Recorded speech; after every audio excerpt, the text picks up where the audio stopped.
Muy buenas tardes a todos. Gracias por estar aquí y les invito a que nos deleitemos en este tema que no vino resultado del trabajo de escritorio. Yo digo que la iglesia perfecta es la que no depende del escritorio, sino del oratorio. ¿Qué debe hacerse en un escritorio de una iglesia? Lo que el Señor ha mostrado en el espíritu, en el oratorio.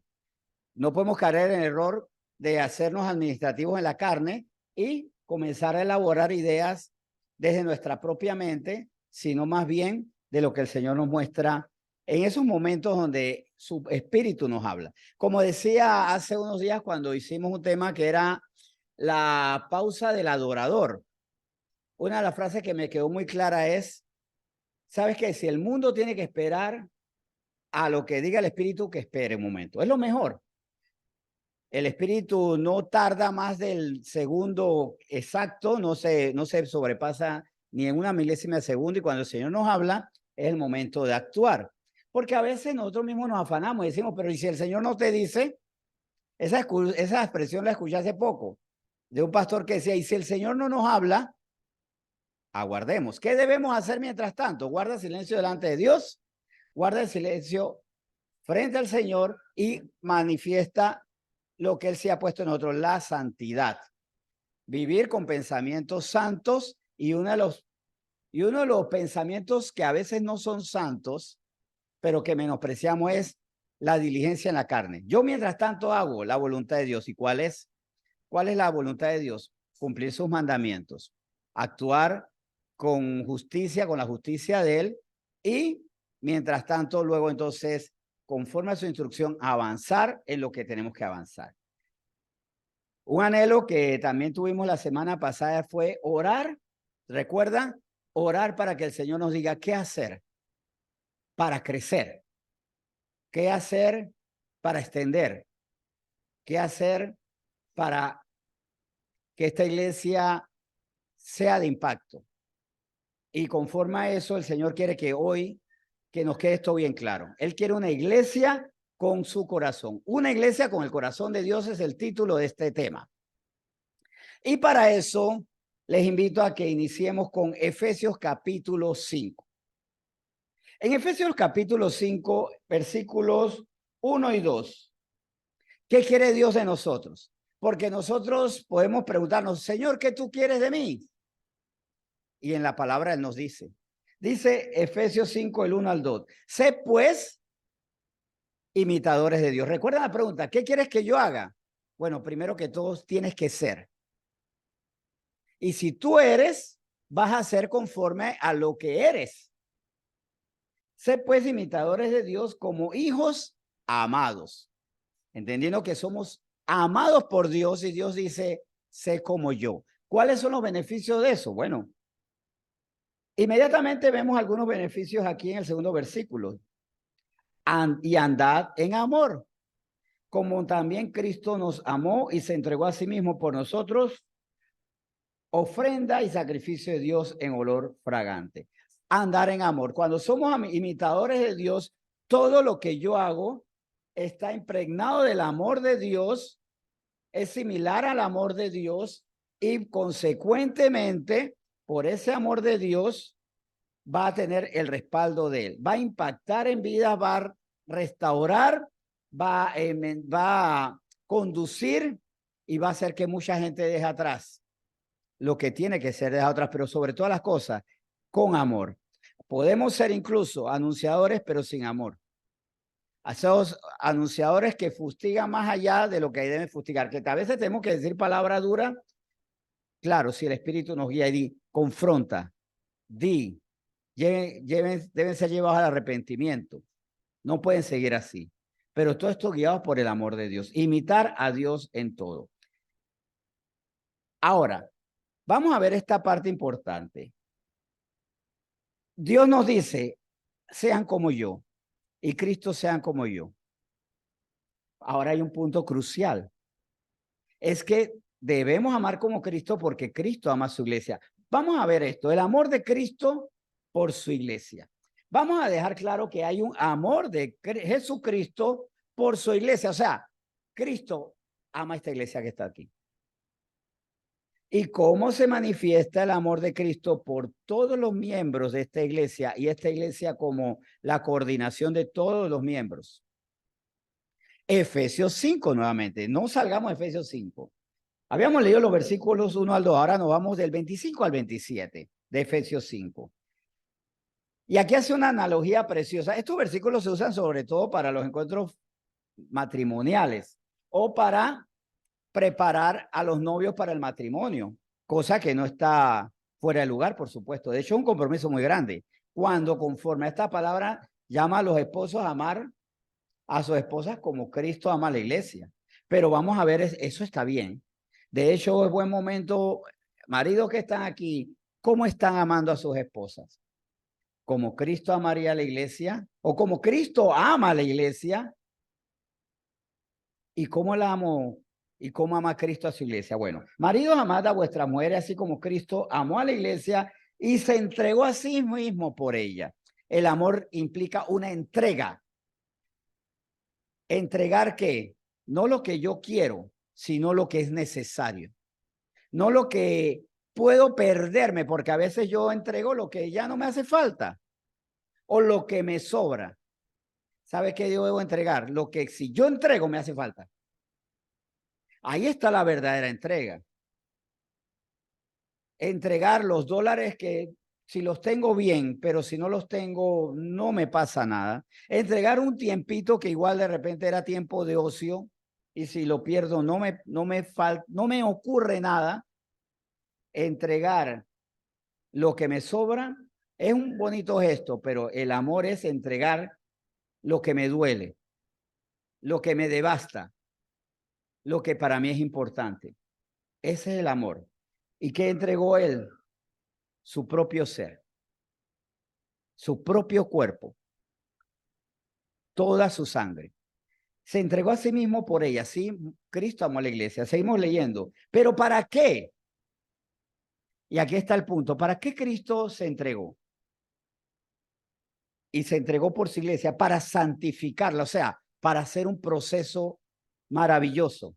¿Se acuerdan qué nos dice Efesios 5, el primer versículo? Ser imitadores de Dios. Pero para ser imitadores de Dios tenemos que quitarnos todo lo que nos impide ser como Dios.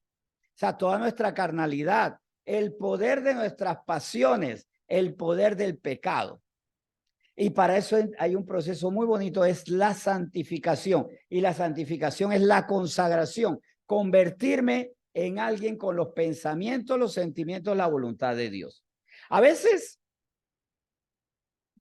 puede ser que el cristiano quiera de Dios que la omnisciencia, saberlo todo, la omnipresencia, estar en toda parte. No, yo creo que la omnipotencia. Todo lo puedo y se promueve el evangelio de si tú lo declaras, si tú lo decretas, se va a realizar. Se tiene que realizar porque tú eres Jehová Junior, porque tú eres hijo de Dios y lo que tú dices tiene que ocurrir.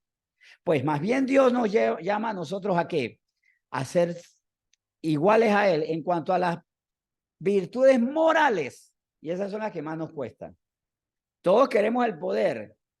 ¿Cuántos anhelamos la santidad en cuanto a corazones puros, ojos puros, manos puras, amar al prójimo hasta el dolor? Los valores morales son los que fundamentan, incluso son el pilar para una vida de poder. Si mi palabra permanece en ustedes, y si ustedes permanecen en mí, mi palabra permanece en ustedes, o sea, se convirtiéndose en ley, amar como Dios ama, lo que pidas se os dará. Queremos el poder y el poder está en las virtudes morales de Dios. Cuando tenemos esos valores morales de Dios, se potencia la vida sobrenatural. Bien, para santificarla, habiéndola purificado en el lavamiento del agua por la palabra. Por eso el Señor Jesucristo insistía, si mi palabra permanece en ustedes, a fin de presentársela a sí mismo una iglesia gloriosa que no tuviese mancha ni arruga ni cosa semejante, sino que fuese santa y sin mancha. Así el Señor se entregó para purificarnos a nosotros. Y en ese sentido, vamos a complementar esto con Juan capítulo 13. En Juan capítulo 13, del 12 al 15, leemos lo siguiente. Así que después de este es Cristo amando a los discípulos que iban a fundar la iglesia primitiva, la primera iglesia, la de aquellos que iban a creer ahora en Jesucristo Salvador. ¿Qué hizo con ellos? ¿Cómo comenzó con ellos? Juan 13, del 12 al 15. Así que después que les hubo lavado los pies, tomó su manto, volvió a la mesa y les dijo, ¿sabéis lo que os he hecho? Recuerden, lava los pies de sus discípulos. El maestro, el Señor, Dios mismo, lava sus pies a los discípulos, a mortales pecadores aún. Vosotros me llamáis maestro y Señor y decís bien porque lo soy. Con lo que quedaba claro que por lavarle los pies, él no perdía su majestad. Y bien se le dice al Señor, Señor, Maestro, Dios Todopoderoso. Pues si yo, y vamos a ir leyendo, versículos 14 y 15, pues si yo, el Señor y el Maestro, he lavado vuestros pies, vosotros también debéis lavaros. También debéis lavaros los pies los unos a los otros. Porque ejemplo os he dado para que como yo os he hecho, vosotros también hagáis. Y esto es también una constante. El Señor dice, yo hago, ustedes hagan. Yo sirvo, ustedes sirvan. Tener el corazón, una iglesia con el corazón de Dios implica una iglesia que sirva, haciendo lo que humanamente nos podría humillar, lo que posiblemente lo que creemos que nos va a quitar el estatus, porque si yo o el magíster lavo los pies, no soy magíster, no soy doctor, no soy autoridad, no soy el gerente, no soy el propietario, pues no. Soy alguien que tiene un rango, pero sobre ese rango está el de servidor. Y el Señor vino siendo maestro para enseñar y servir, siendo el Señor para humillarse por amor a los que, siendo sus siervos, necesitaban salvación de parte de él. Así que una iglesia con el corazón de Dios debe examinar, ¿estamos sirviéndoles o estamos buscando para ver qué Dios tiene para mí? ¿Qué Dios me ofrece? O más bien, ¿qué le ofrezco yo a Dios y a quienes Él le está sirviendo? A los que necesitan salvación. ¿En qué punto, en qué medida y en qué proporción estamos siendo servidores? Por eso es muy lamentable cada evangelio que presenta al Señor como el que te enriquece, el que te da poder, el que te abre puertas. No un evangelio de construir el camino para la puerta de la salvación, presentar al Salvador, sino el que abre puertas para mí. Incluso hay un tema que les adelanto que quiero que meditemos una de estas mañanas y es salir de la burbuja. Hay también un error que cometemos como los cristianos. Vivimos en la burbuja del bienestar y hacemos una comunidad para alejarnos de los demás. A veces hacemos comunidad cristiana no para acercarnos a los demás, sino para tener el grupo de amigos puros, selectos, como la cofradía, como el club de los que se regocijan en la santidad y así poder apartarnos del mal. ¿Es bíblico esto? Lo vamos a ver esta semana, aunque yo creo que ya todos presienten la respuesta. Bien, así como dijo Jesús, porque ejemplos os he dado para que como yo os he hecho, vosotros también hagáis. En Romanos 5, vamos ahora a la carta a los Romanos, epístola a los Romanos, capítulo 5, leer los versículos 8 y 9, para que si queremos una iglesia con el corazón de Dios, conforme al corazón de Dios, que agrade a Dios, porque esta iglesia es como yo, son imitadores de mí. Veamos cómo Dios ama. Romanos 5, el 8 al 9. Mas Dios muestra su amor para con nosotros en que siendo aún pecadores, Cristo murió por nosotros.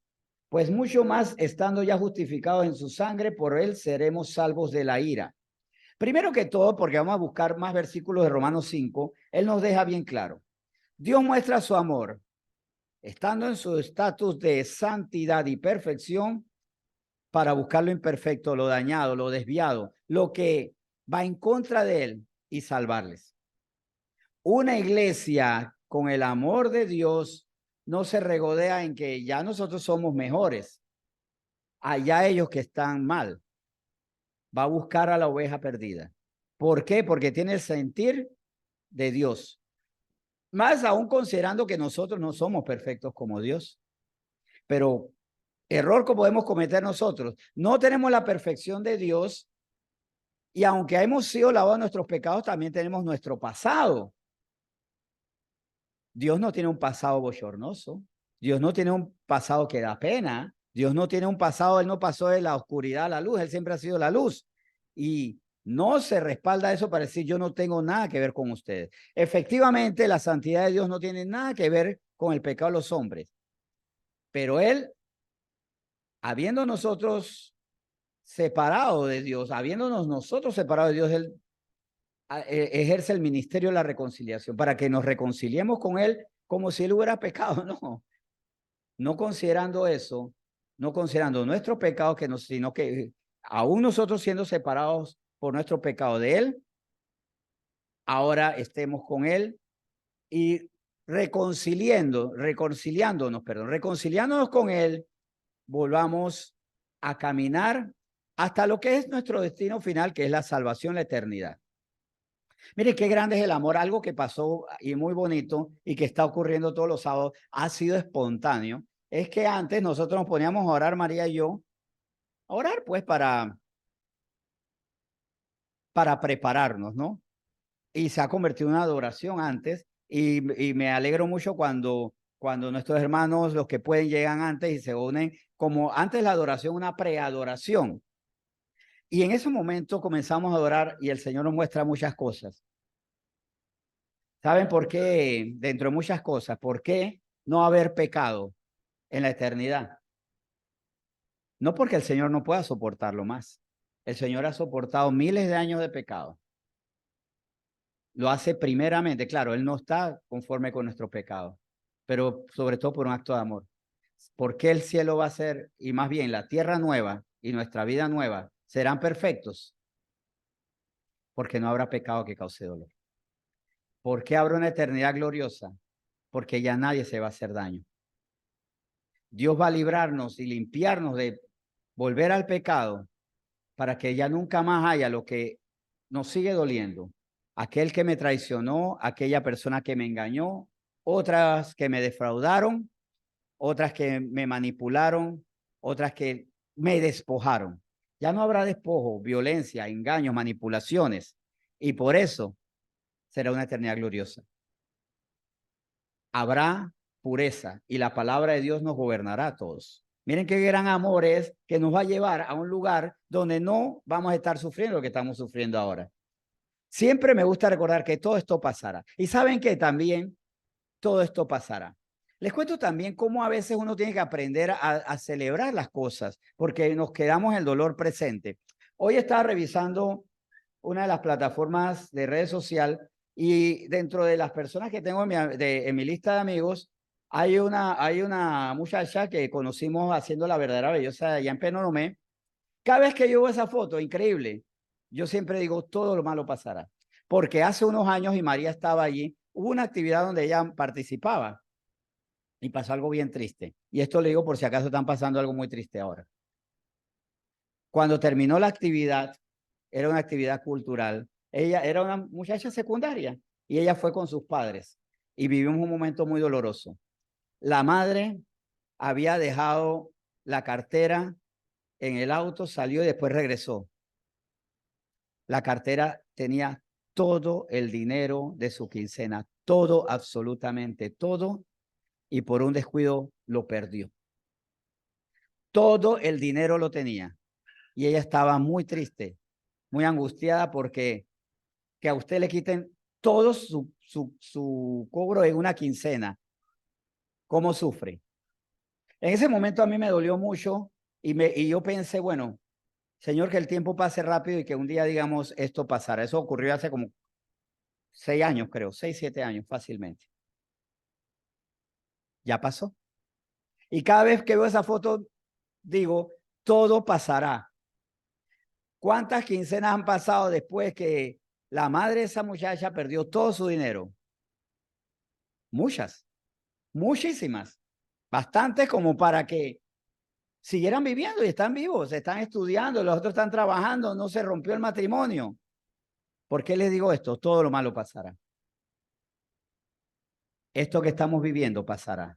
Y llegará un momento en que ni siquiera quedarán resabios, no quedarán huellas, no quedarán residuos, no quedará nada en la eternidad. Lo que estamos sufriendo hoy, esto también pasará. Y será solamente una anécdota.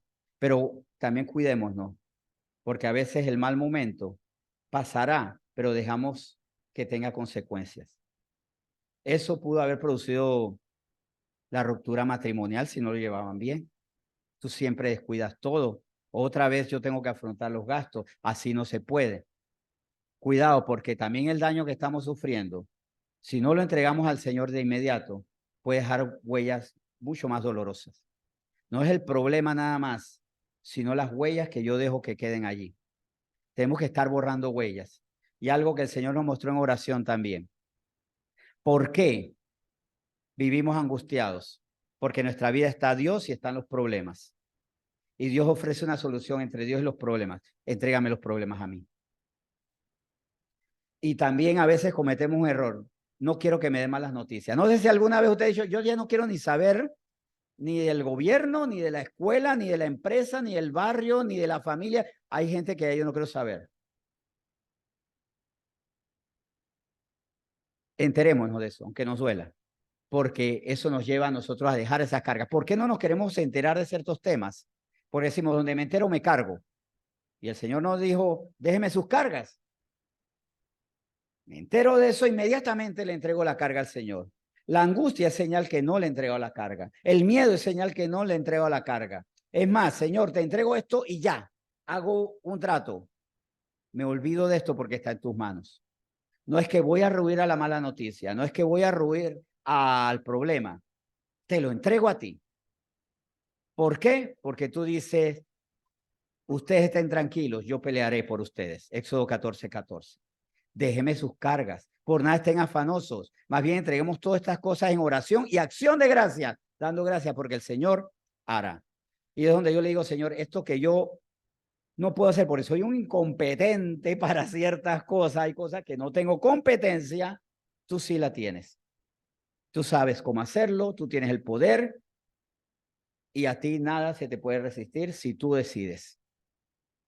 Esto lo digo, no sé qué estamos viviendo cada quien, pero así como cada vez que veo la foto de esa estudiante, que ya creo que ya se graduó de la universidad, y veo los padres que sufrieron ese día, yo digo, Señor, esto algún día pasará. Han pasado años y ahí siguen. Lo que están viviendo, eso también pasará. Pero no dejen que queden huellas. Que la falta del dinero, lo que se perdió, la mala nota, el fracaso, les deje otras huellas como la ruptura familiar, la riña, la contienda. No. Eso tenemos que dejárselo al Señor y que Él borre esas huellas que más bien son cicatrices. Seguimos entonces, vamos a leer los versículos 10 y 11. Porque si siendo enemigos fuimos reconciliados con Dios por la muerte de su Hijo, mucho más, estando reconciliados, seremos salvos por su vida. El amor implica que ya no veo enemigos, veo personas con necesidad de salvación. Dios no nos ve como enemigos, sino como personas con necesidad de salvación. Sabe que somos enemigos porque nosotros tenemos enemistad con Él, pero en su corazón, Él ve, ellos necesitan salvación.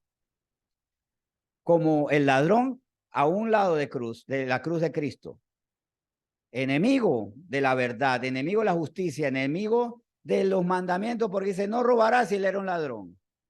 ¿Y cómo Cristo lo vio? Como alguien que necesitaba salvación.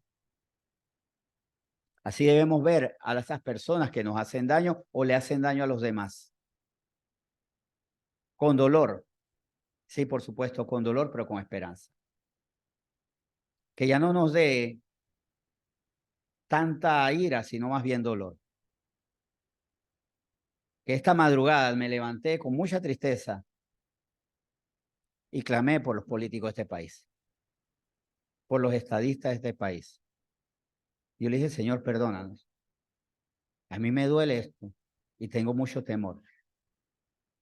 Pero más que odio o rencor hacia ellos, más que dejar que se endurezca el corazón, porque el odio endurece el corazón, la tristeza lo quebranta. La tristeza quebranta y el Señor escucha al corazón afligido, no al corazón duro. Versículo, había leído hasta el 10, vamos al 11. Y no solo esto, sino que también nos gloriamos en Dios por el Señor nuestro Jesucristo, por quien hemos recibido, ¿qué? Ahora la reconciliación. Por eso es que una iglesia con el corazón de Dios ya no ve a las personas como las veía antes. Al que se burló de mí, alguien que necesita ser reconciliado con Dios. Al que me quitó, al que me ofendió, alguien que necesita salvación. Para eso estamos. Y por eso, como ya le he dicho varias veces aquí, como le digo a la gente que me ofende, si te vas a equivocar, equivócate conmigo. No quiero que te equivoques, pero si te vas a equivocar, equivócate conmigo. Y que sea algo para todos nosotros. Apropiense eso. Si alguien se va a equivocar, que no se equivoque es mejor, pero si se equivoca, que se equivoque con ustedes, porque en ustedes no va a haber venganza ni violencia, sino intercesión. ¿De acuerdo? ¿Les parece? ¿Qué dice? ¿Sí? Bueno, muy bien. Muy bien, eso es para todos. Bien, esto es para todos. Bien. ¿Qué quieres que se equivoque contigo? No quiere uno que se equivoquen con uno. Pero es mejor que con uno que con otra gente. ¿Sí o no? Hay gente que donde que donde los otros se equivocan les va muy mal. Muerte, despojo. Con nosotros por lo menos hay más oportunidad, a menos que nos carnalicemos. Y esa no es la idea. Una iglesia que sirve es una iglesia que limpia y salva. Y eso es también importante. Errores de la iglesia. A veces la iglesia es una iglesia que deleita en el convivio. Una iglesia que promete bendiciones, prosperidad. Una iglesia que es un lugar de autoservicio y no sirve a los demás. Jesucristo, la última instrucción que le dijo no es autoservicio. Hagan discípulos, sirvan a los demás, bautizándolos para que sean limpios, llevándolos al arrepentimiento y llevarlos a la salvación. Una iglesia que tiene el corazón de Dios es una iglesia que limpia y salva. Busca qué es lo que está sucio para limpiarlo y busca el perdido para salvarlo. Si nosotros somos una iglesia que busca lo sucio para limpiarlo y a lo que está condenado, quien está condenado para salvarlo, es una iglesia con el corazón de Dios. Y vamos a ver la promesa que hay para una iglesia que ama limpiar y ama salvar. Lucas capítulo 3. Juan Bautista. Bien, vamos a Lucas capítulo 3, versículos 2 y 3. Dice así. Y siendo sumos sacerdotes, Anás y Caifás, vino palabra de Dios a Juan, hijo de Zacarías, en el desierto. Y él fue por toda la región contigua al Jordán, predicando el bautismo del arrepentimiento para perdón de pecados. Ese fue el propósito, y un propósito que lo llevó a la muerte. Porque Juan Bautista no era selectivo. Le habló a los publicanos, le habló al pueblo en general, le habló a los soldados y le habló a Herodes, que tan tetrarca como Felipe y tan hermano uno del otro, y sin embargo no tuvo escrúpulos en engañar a su propio hermano con su esposa. Y vemos los resultados nefastos para Herodes, pero benditos para Juan Bautista, porque hasta la muerte le sirvió al Señor. Aparentemente el perdedor fue Juan, cuando vemos desde el punto de vista natural. pero él fue el gran ganador. El perdedor fue, y si no se arrepintió, terrible final para Herodes. Pero ¿cuál era el propósito de Juan Bautista? Predicar el bautismo del arrepentimiento para que fueran lavados de sus pecados, para perdón de pecados, para que fueran salvos. Porque con el perdón viene la salvación, pero el perdón viene porque me he arrepentido, porque reconozco que estoy mal y que debo vivir conforme a la justicia de Dios. Versículos del 4 al 6 de Lucas 3. Como está escrito en el libro las palabras del profeta Isaías que dice, voz del que clama en el desierto, preparad el camino del Señor, enderezad sus sendas, todo valle se rellenará y se bajará todo monte y collado. Los caminos torcidos serán enderezados y los caminos ásperos allanados y verá toda carne la salvación de Dios. Una iglesia conforme al corazón de Dios es una iglesia que cumple con esto que profetizó a Juan Bautista, porque nosotros somos Cristo, no. La iglesia es el cuerpo de Cristo, pero a nivel de rol, también somos los que preparamos el camino al Señor. Nosotros preparamos el camino para que vayan a Cristo. Para eso somos. Y una iglesia con el corazón de Cristo, con el corazón del Padre, el Hijo y el Espíritu Santo, prepara el camino del Señor, presentando al Señor, presenta a Jesucristo como el Salvador, endereza su senda. ¿La senda de quiénes? Los que tienen las sendas torcidas. Siempre diciendo, arrepiéntete. No podemos seguir así. Compañero, no es así la cosa.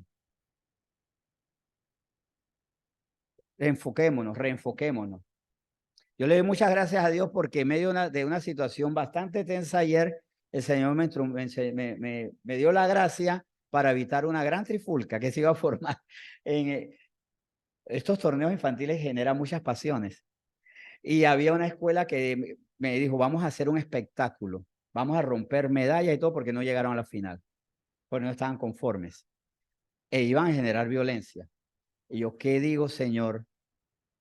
Señor, dame la sabiduría, y no hubo el acto, porque les mostré a ellos que no era así.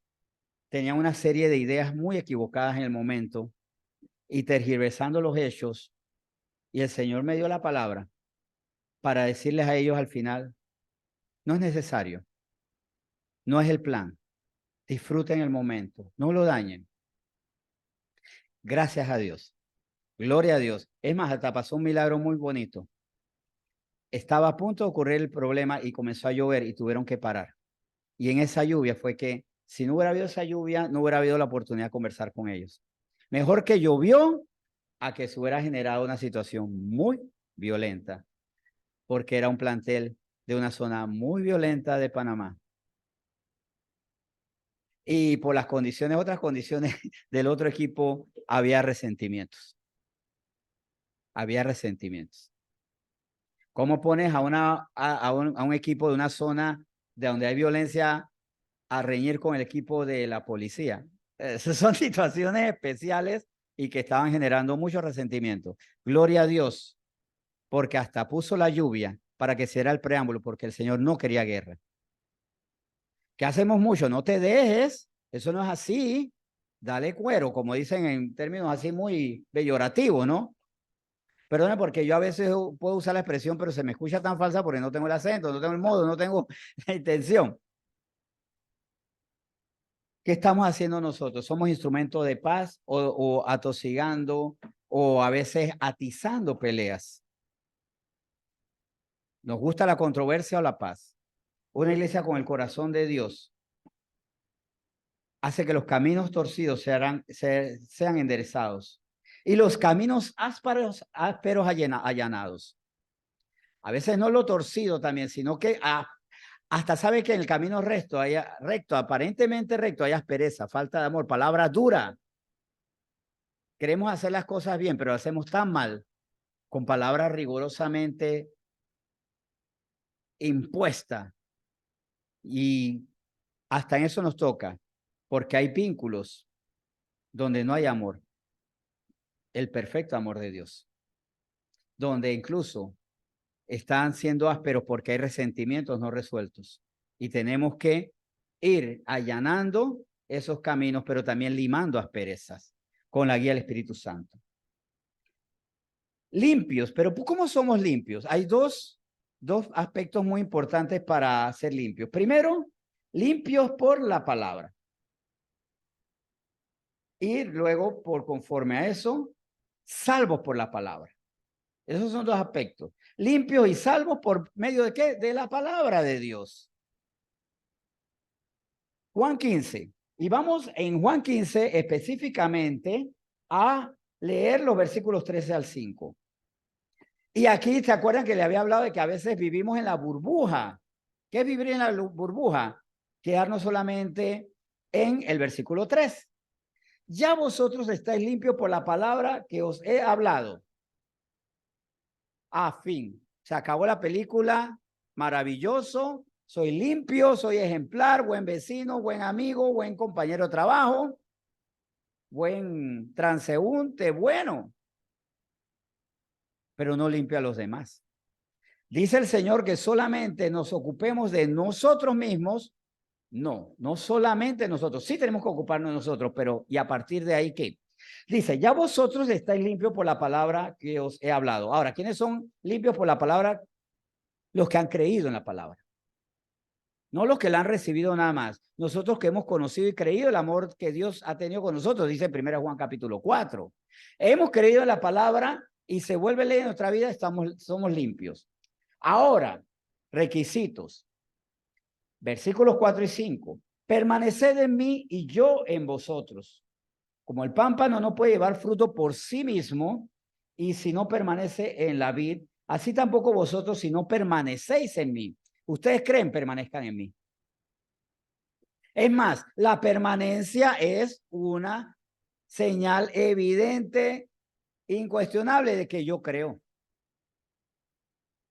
Yo creo que estoy vivo y por eso me levanto y hago las cosas que hacen los seres vivos. No tengo dudas de eso.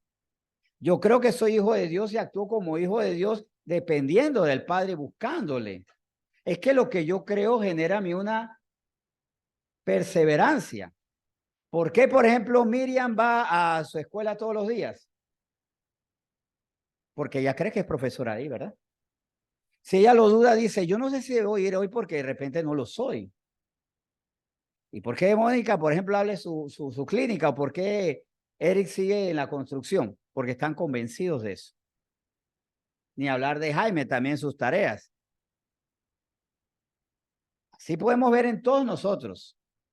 Yolanda, Jackie, Elsie, Xavier, todos los que estamos aquí. Lo que creemos lo hacemos. Eso es fundamental. Lo que yo creo se vuelve mi estilo de vida. Permanecer en Dios tiene que ser mi estilo de vida, porque creo que soy hijo de Dios. Y permanecer en la verdad se vuelve mi estilo de vida porque creo que eso es la verdad. Así como creo que si tengo sed debo tomar agua, así mismo creo que si tengo incertidumbre, tengo dudas, debo tomar la palabra de Dios y ponerla en práctica. Yo soy la vid, dice Jesús. No había leído el 4 todavía completo. ¿No? Permaneced en mí, yo en vosotros. Y aquí hay una condición. A veces digo, Señor, permanece en mí. No, primero tú permaneces en mí.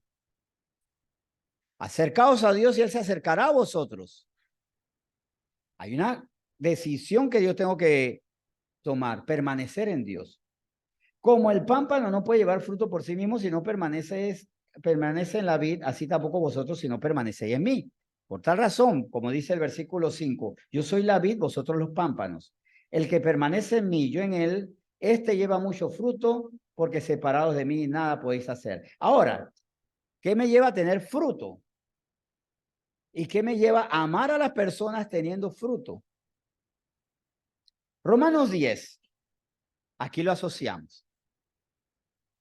Porque acordémonos que el Espíritu Santo y el fruto del Espíritu Santo implica amor. De hecho, la primera manifestación mencionada por Pablo en el fruto del Espíritu Santo y su nuevo atributo es amor. ¿Y cómo yo manifiesto amor? Dando ese amor a quienes lo necesitan y dándole con prontitud lo que la gente necesita. ¿Qué es lo que necesitamos nosotros? Que somos pasajeros aquí, salvación. ¿Qué necesitamos nosotros que estamos condenados? Salvación.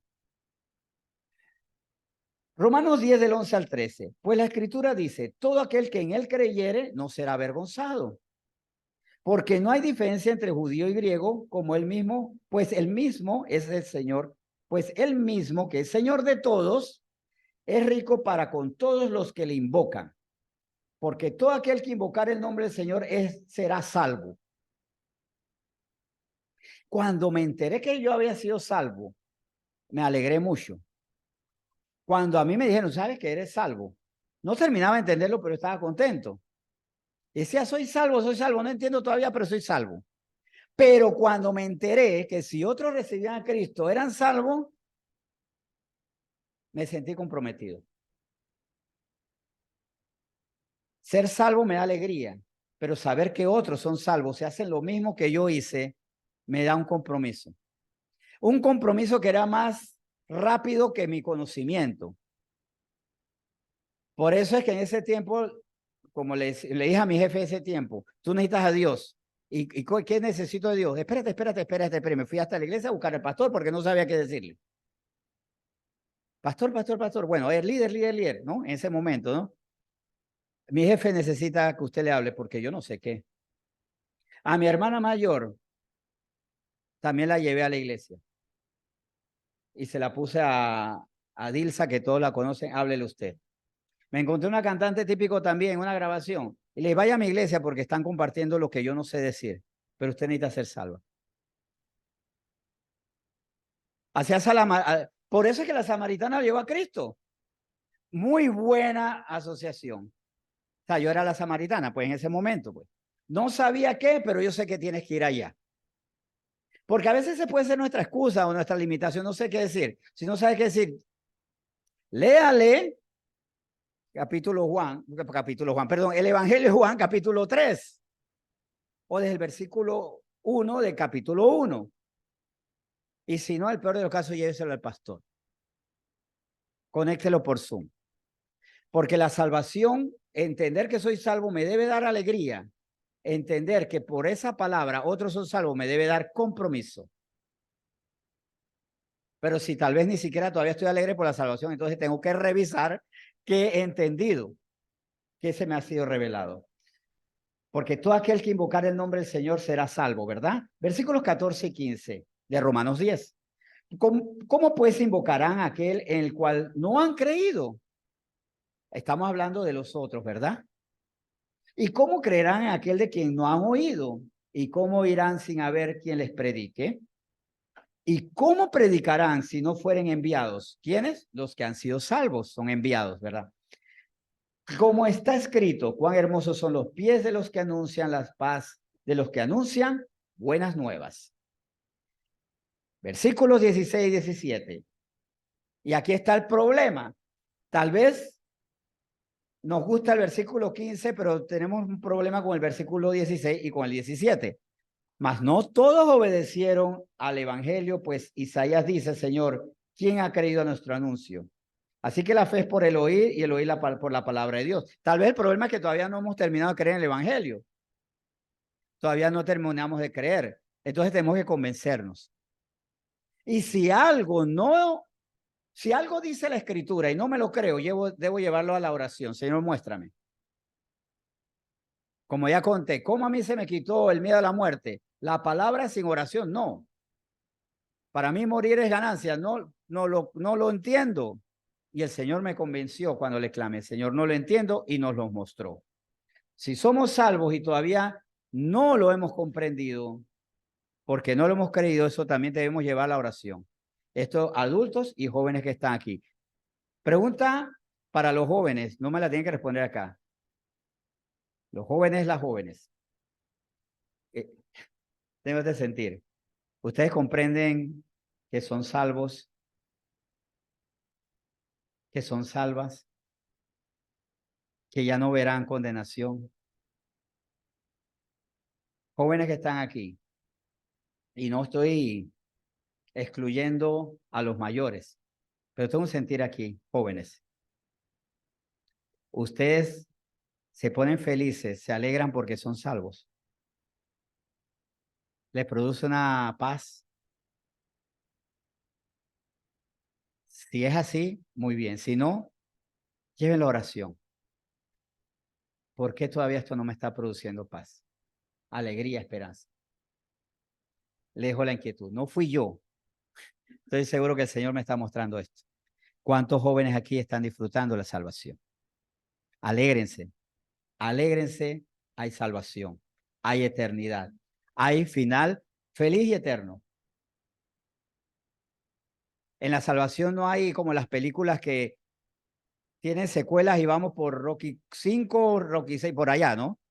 Todo iba bien, ganó, pero después pasó algo, ¿no? Aquí no hay secuelas, no hay continuación, final punto, final feliz para siempre. El corazón de Dios en la iglesia. Vamos a ver si el corazón de Dios está en la iglesia. Y nos vamos a esa iglesia primitiva de Hechos capítulo 2. La iglesia que creció con la doctrina de los apóstoles. Hechos 2, 44 al 47. Todos los que habían creído, y vamos a ver si, vamos a hacer este examen si nosotros somos de esa iglesia primitiva. Todos los que habían creído estaban juntos y tenían en común todas las cosas. Y vendían sus propiedades y sus bienes y los repartían a todos según la necesidad de cada uno, y perseverando unánimes cada día en el templo y partiendo el pan en las casas, comían juntos con alegría y sencillez de corazón, alabando a Dios y teniendo favor con todo el pueblo. Y el Señor añadía cada día a la iglesia a los que habían de ser salvos. Yo veo aquí una iglesia que creía tanto en el Señor como el buen pastor. Fe absoluta en el Señor, nada nos faltará, pero también amor absoluto. Una iglesia con el corazón de Dios cree absolutamente que no debe preocuparse qué comeremos, qué beberemos. Más bien buscar el reino de Dios y su justicia. Y en buscar el reino de Dios y su justicia implica, hermanos míos, ¿qué necesitan? Una iglesia entregada, una iglesia sufrida,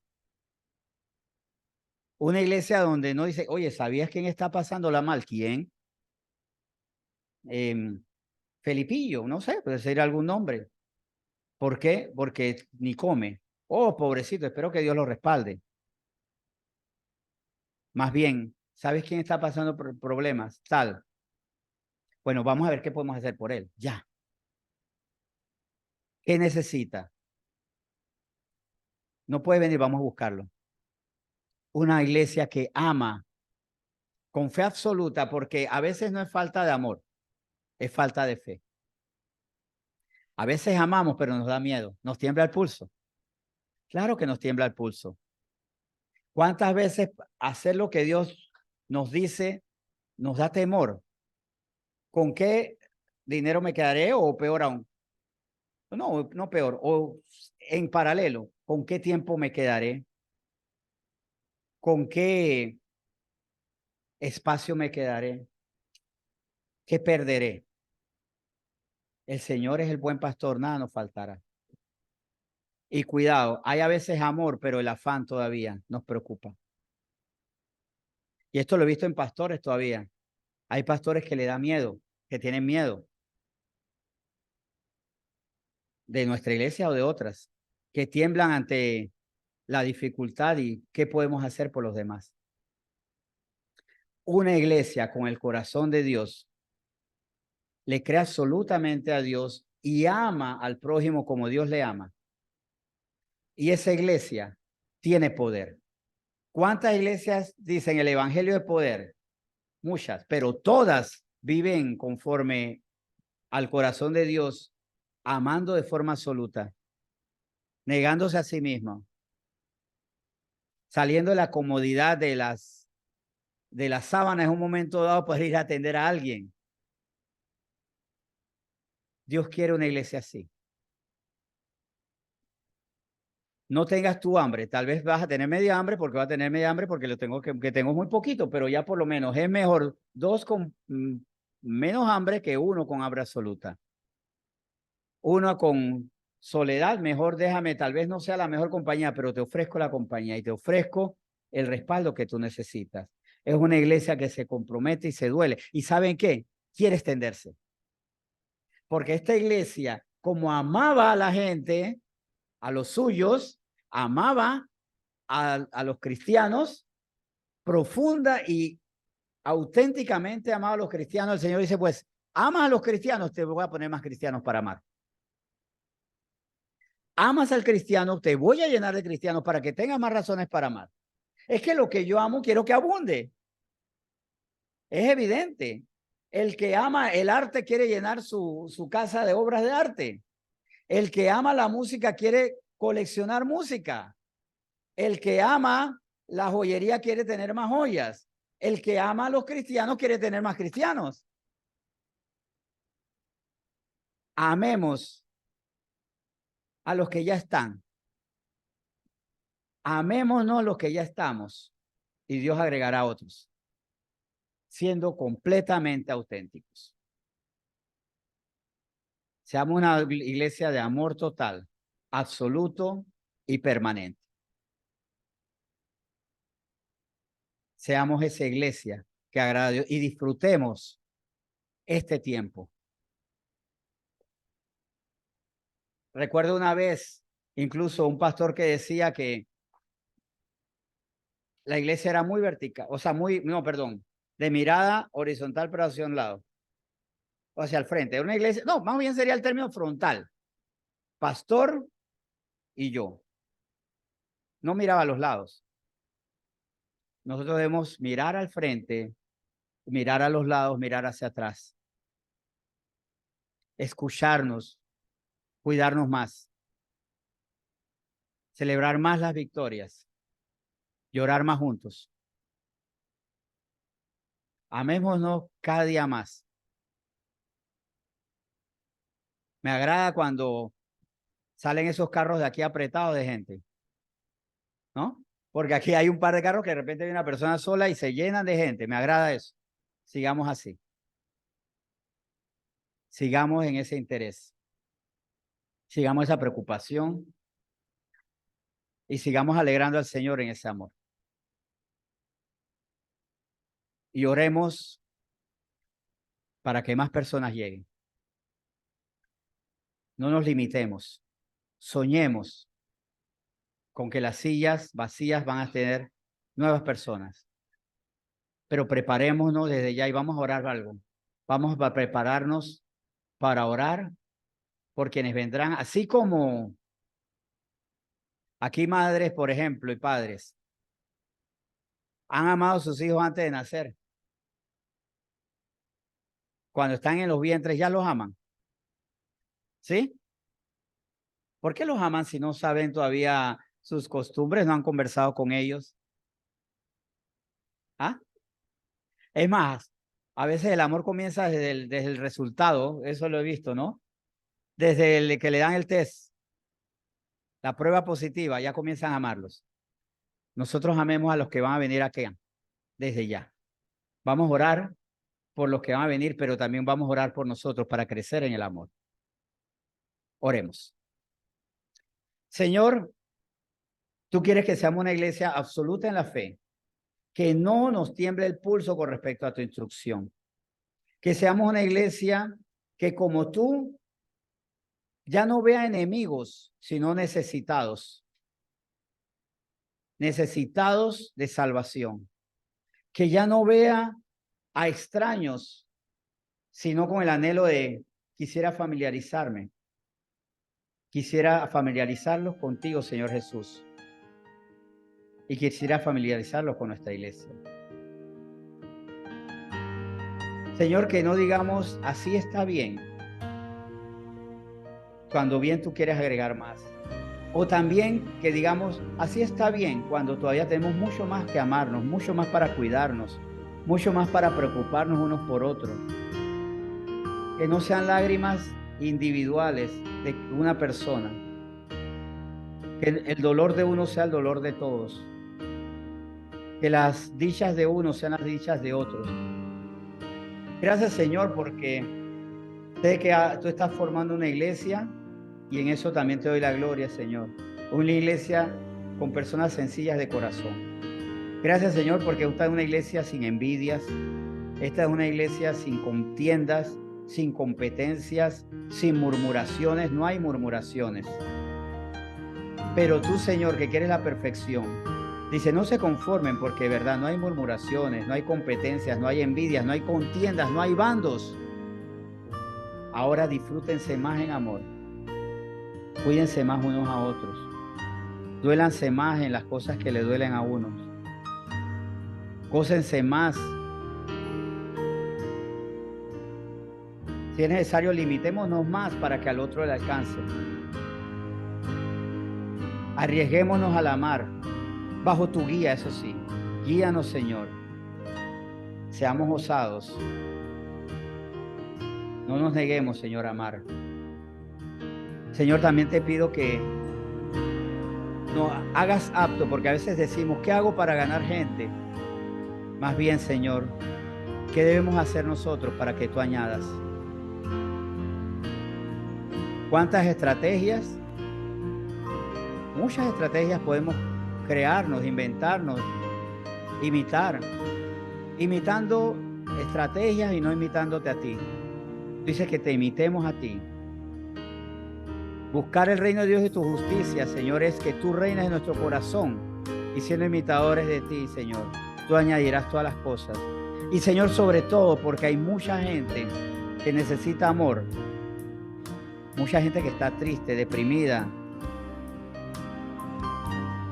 llena de amargura por el rencor. Señor, yo te suplico que uses a esta iglesia para allanar los caminos, enderezar las sendas, allanar las asperezas. Utilízanos para ser instrumento de alegría, pero alegrándonos nosotros como hermanos juntos en armonía primero. Que nos disfrutemos, que nos alegremos, todo con santidad, nadie buscando lo suyo, sino más bien buscando lo que necesita el otro. Señor, yo te doy gracias porque tú quieres que seamos mejores y siendo mejores seremos más. Muchas veces hasta en el mundo dicen, seamos más para que seamos mejores. El reino de los cielos es, seamos mejores para que luego seamos más. Seamos mejores y seremos más.